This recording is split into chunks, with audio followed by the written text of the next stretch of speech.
4. विस्मयकारी compounding. Warren Buffett की $84 और 50 Saint billion की शुद्ध संपत्ति में से $81 और 50 सेंट बिलियन उनके 65वें जन्मदिन के बाद आई। हमारे मस्तिष्क ऐसी अनर्थकता संभालने के लिए नहीं बने हैं।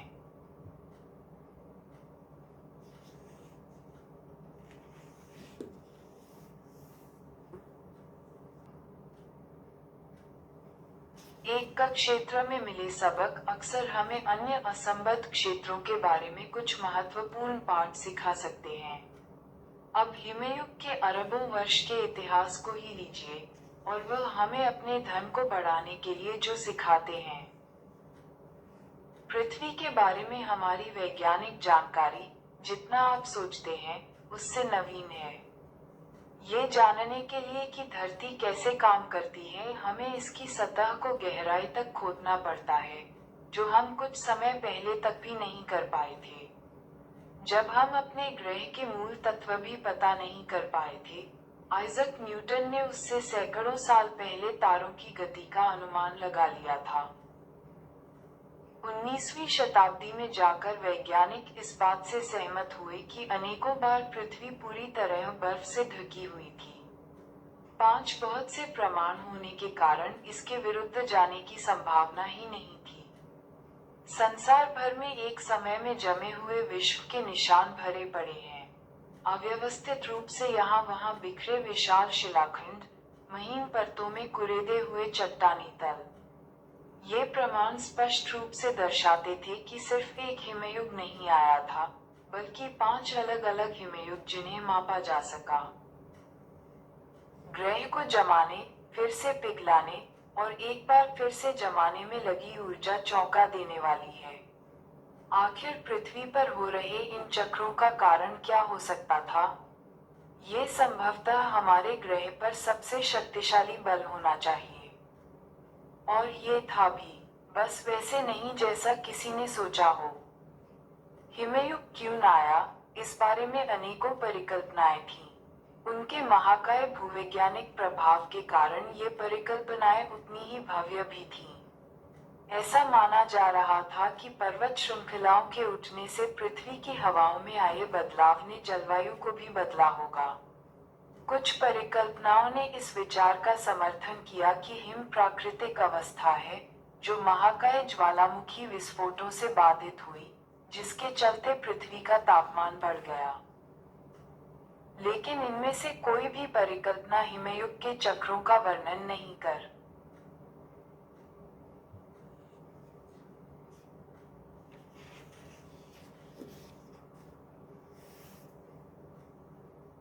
पाए।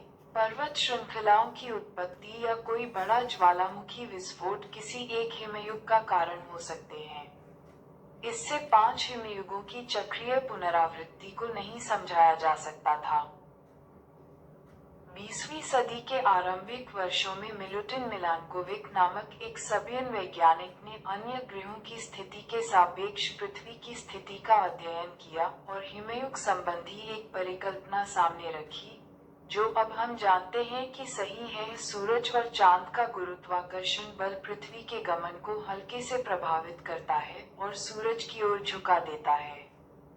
इस चक्र के हिस्सों के दौरान, जो दसियों हजारों वर्षों तक चल सकता है, पृथ्वी के प्रत्येक गोलार्ध को नियमित रूप से थोड़ा अधिक या थोड़ा कम सौर्य विकिरण मिलता है।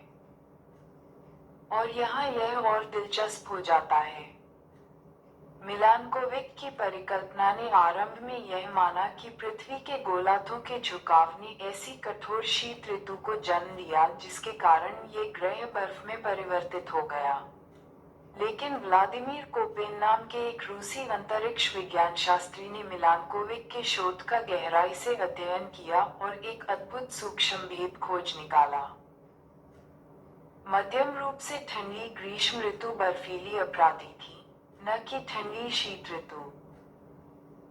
ये तब शुरू होता है जब कोई ग्रीष्म ऋतु इतनी गर्म नहीं हो पाती कि पिछली शीत ऋतु की बर्फ पिघला सके। बची हुई बर्फ का आधार आने वाली शीत ऋतु में बर्फ का जमना और आसान कर देता है, जो अगली ग्रीष्म ऋतु में बर्फ के जमे रहने की संभावना बढ़ा देता है और फिर से आने वाली शीत ऋतु में अधिक जमाव का कारण बनता है। शाश्वत बर्फ अधिक सौर्य किरणों को प्रतिबिंबित करती है, जिससे ठंडक बढ़ती है, फिर और अधिक हिमपात होता है, और यह चलता रहता है। कुछ सैकड़ों वर्षों के अंतराल में यह मौसमी बर्फ बढ़कर महाद्वीपीय बर्फ की चादर में परिवर्तित हो जाती है, और इस तरह ये रोमांचक शुरुआत हो जाती है। विपरीत दिशा में भी ठीक ऐसा ही होता है। एक कक्षीय झुकाव, जो अधिक सूरज की रोशनी आने दे, शीतकालीन बर्फ को अधिक पिघलाता है, जिससे आने वाले वर्षों में कम सौर्य किरणें प्रतिबिंबित होती हैं। फिर तापमान बढ़ता है, जिससे अगले वर्ष हिमपात में कमी आती है, इत्यादि। इस प्रकार यह चक्र चलता है। यहाँ अद्भुत बात यह है कि किस प्रकार परिस्थितियों में अपेक्षाकृत छोटे परिवर्तनों से कुछ इतना बड़ा विकसित हो सकता है। शुरुआत होती है किसी ठंडी ग्रीष्म ऋतु की बची बर्फ की एक महीन परत के साथ, जिस पर कोई ध्यान भी नहीं देगा, और फिर भूगर्भीय रूप से पलक झपकते ही पूरी पृथ्वी कई मील मोटी बर्फ की सतह से ढक जाती है। जैसा कि ग्लेशियोलॉजिस्ट ग्वेन स्कूल्स कहते हैं, बर्फ की मात्रा जिससे बर्फ की चादर बनती है वह इतनी जरूरी नहीं, जितना ये तथ्य कि बर्फ कितनी भी कम हो, वह बनी रहती है। हिमयुग से एक बड़ा सबक यह मिलता है कि जबरदस्त नतीजों के लिए जबरदस्त ताकत की आवश्यकता नहीं होती। अगर कुछ जमा होता जाता है, अगर थोड़ी सी वृद्धि भविष्य के लिए ईंधन का काम करती है, एक छोटा सा शुरुआती आधार इतने अद्भुत नतीजे दे सकता है कि वे तर्क के परे नजर आए। यह इतना तर्क के परे हो सकता है कि आप क्या संभव है, विकास कहाँ से आता है और कहाँ तक जा सकता है, उसे वास्तविकता से कम आंकेंगे। और धन दौलत पर भी यही लागू होता है। वॉरेन बफे ने अपनी संपत्ति कैसे निर्मित की, इस पर 2000 से भी अधिक किताबें लिखी जा चुकी हैं। उनमें से कई बेहतरीन हैं, लेकिन ऐसी बस कुछ ही हैं जो इस तथ्य पर पर्याप्त ध्यान देती हैं। बफे की संपत्ति सिर्फ उनके एक अच्छा निवेशक होने के कारण नहीं है, बल्कि लगभग बचपन से ही अच्छा निवेशक होने के कारण है। मेरे इस किताब को लिखने के समय वॉरेन बफे की शुद्ध संपत्ति $84 और 50 सेंट बिलियन है।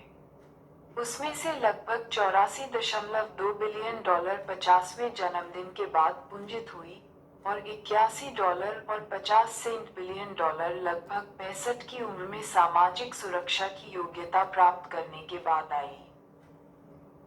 वॉरेन बफे एक असाधारण निवेशक हैं, लेकिन अगर आप उनकी सारी सफलता को निवेश कुशाग्रता से जोड़ते हैं, तो आप एक मुख्य बिंदु को छोड़ देंगे। उनकी सफलता की वास्तविक कुंजी यह है कि वे एक शताब्दी के 3/4 भाग तक एक असाधारण निवेशक रहे हैं। अगर उन्होंने 30 की उम्र में निवेश आरंभ किया होता और 60 की उम्र में सेवानिवृत्त हो गए होते, शायद ही किसी ने उनका नाम कभी सुना होता। एक छोटे से विचार परीक्षण पर नजर डालिए। बफेट ने 10 वर्ष की उम्र में गंभीर रूप से निवेश शुरू कर दिया था। 30 की उम्र तक पहुंचने तक उनकी शुद्ध संपत्ति $1 मिलियन थी, या $9 और 30 सेंट मिलियन मुद्रास्फीति से समायोजित होने के बाद 16। लेकिन अगर वे कोई सामान्य व्यक्ति होते जिसने अपनी किशोरावस्था और युवावस्था दुनिया घूमते हुए अपनी अभिलाषा ढूंढते हुए बिताई होती, और 30 की उम्र में उनकी शुद्ध संपत्ति, मान लीजिए, $25,000 होती,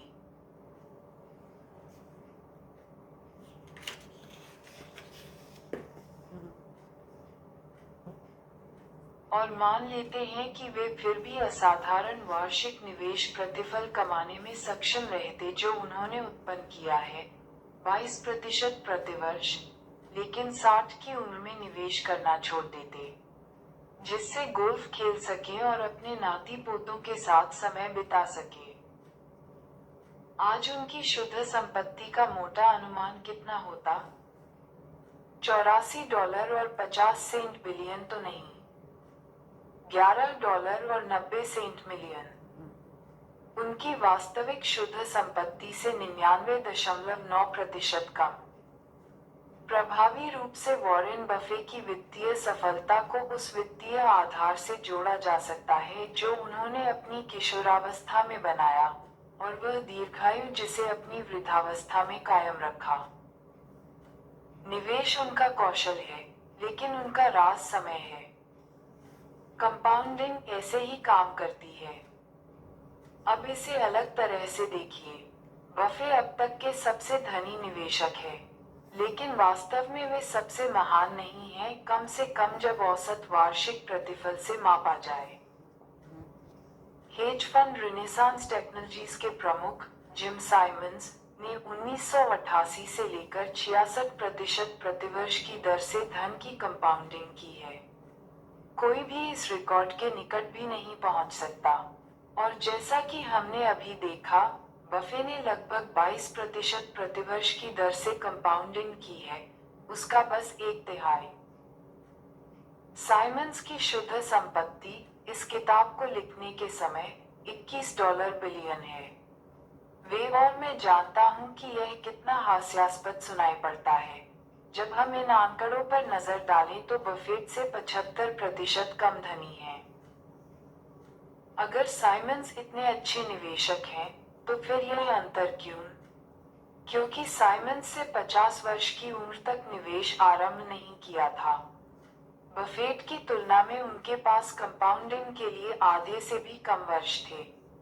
अगर जेम्स साइमंस ने बफेट की तरह 70 वर्ष की अवधि तक 66% की दर से वार्षिक प्रतिफल कमाया होता, तो उनकी संपत्ति दिल थाम कर सुनिए 63 Quintillion 900 quadrillion 781 trillion 780 billion 748 million और $160,000 होती।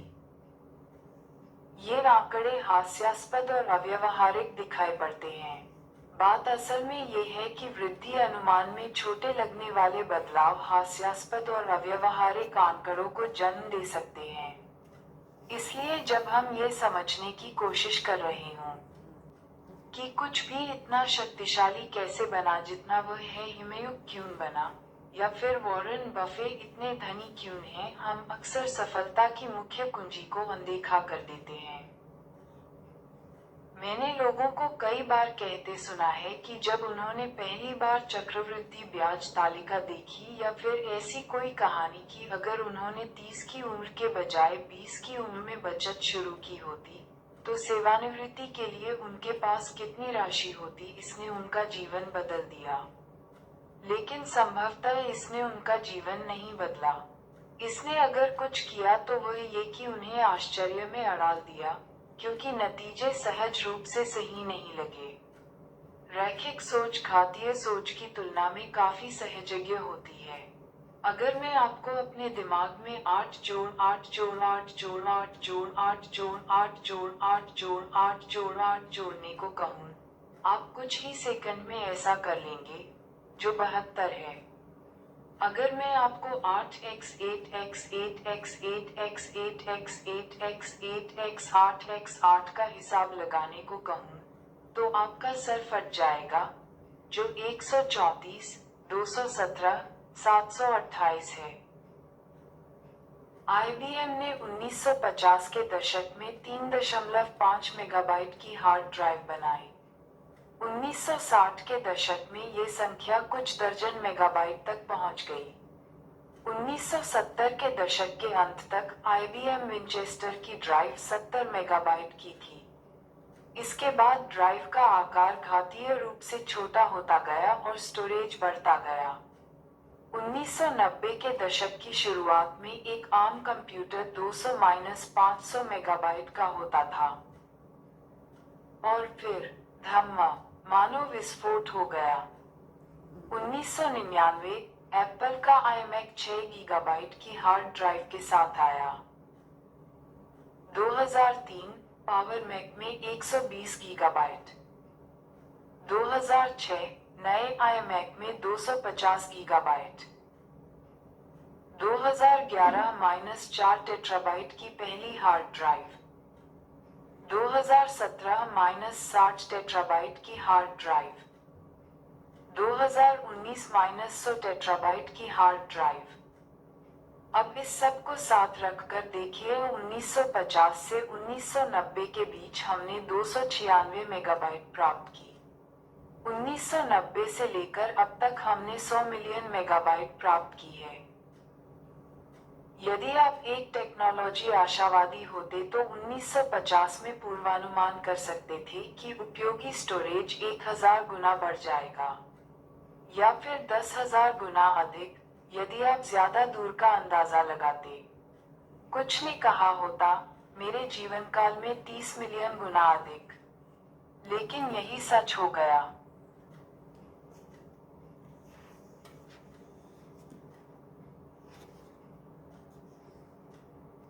कंपाउंडिंग का स्वभाव सहज ज्ञान के विपरीत होने के कारण हम में से सबसे होशियार लोग भी इसकी शक्ति को अनदेखा कर सकते हैं। 2004 में बिल गेट्स ने नई जीमेल की आलोचना करते हुए कहा था कि किसी को भी 1 गीगाबाइट स्टोरेज की जरूरत क्यों पड़ेगी। लेखक स्टीवन लेवी ने लिखा, अग्रणी टेक्नोलॉजी में उनका सिक्का चलने के बावजूद उनकी सोच पुराने प्रतिमान में ही अटकी हुई है, जहां स्टोरेज एक ऐसी सामग्री है जिसे संरक्षित करना आवश्यक है। चीजों में कितनी जल्दी वृद्धि हो जाती है, आप इसके आदी कभी नहीं हो सकते। इसमें खतरा इस बात का है कि जब कंपाउंडिंग सहजज्ञ न हो, हम अक्सर इसका सामर्थ्य अनदेखा कर देते हैं और अन्य माध्यमों द्वारा समस्या को सुलझाने में लग जाते हैं। इसलिए नहीं कि हम हद से ज्यादा सोच रहे होते हैं, बल्कि इसलिए कि हम शायद ही कभी कंपाउंडिंग के सामर्थ्य के बारे में सोचने के लिए रुकते हैं। बफेट की सफलता का अवलोकन कर रही उन 2000 किताबों में से किसी एक का भी शीर्षक यह नहीं है कि यह व्यक्ति लगातार शताब्दी के 3/4 की अवधि से निवेश करता आ रहा है। लेकिन हम जानते हैं कि उनकी अधिकांश सफलता का कारण यही है। और इस गणित को समझना कठिन है क्योंकि यह सहजज्ञ नहीं है। आर्थिक चक्रों, ट्रेडिंग कार्यनीतियों और सेक्टर बेट पर अनेक किताबें हैं, लेकिन सबसे शक्तिशाली और महत्वपूर्ण किताब का नाम शट अप एंड वेट होना चाहिए। इसमें बस एक पृष्ठ है जिसमें आर्थिक वृद्धि का दीर्घकालिक चार्ट है। यहाँ व्यवहारिक सीख ये है कि कंपाउंडिंग का प्रति अंतःप्रज्ञात्मक स्वभाव अधिकतर निराशाजनक ट्रेड, खराब कार्यनीतियों और सफल निवेश प्रयासों के लिए उत्तरदायी हो सकता है। आप लोगों से उनके सारे प्रयासों को वे क्या सीखते हैं और क्या करते हैं, उसमें लगने वाले प्रयास निष्ठापूर्वक उच्चतम निवेश प्रतिफल पाने में लगाने की अपेक्षा नहीं कर सकते। सहज ज्ञान के अनुसार यह अमीर बनने का सर्वश्रेष्ठ उपाय प्रतीत होता है। लेकिन अच्छे निवेश का आशय आवश्यक रूप से मात्र उच्चतम प्रतिफल कमाने से नहीं है, क्योंकि उच्चतम प्रतिफल अक्सर एक बार भी सिद्ध होते हैं, जो दोहराए नहीं जा सकते। इसका मतलब अच्छे प्रतिफल कमाने से है, जिन्हें आप बरकरार रख सकें और जो एक लंबे समय तक दोहराए जा सकें। तभी कंपाउंडिंग अपार रूप से बढ़ती है। इसके विपरीत ऊंचे प्रतिफल जिन्हें बरकरार न रखा जा सके अक्सर दुखद कहानियों का रूप ले लेते हैं। उन कहानियों को सुनाने के लिए हमें अगले अध्याय की आवश्यकता होगी। Thank you.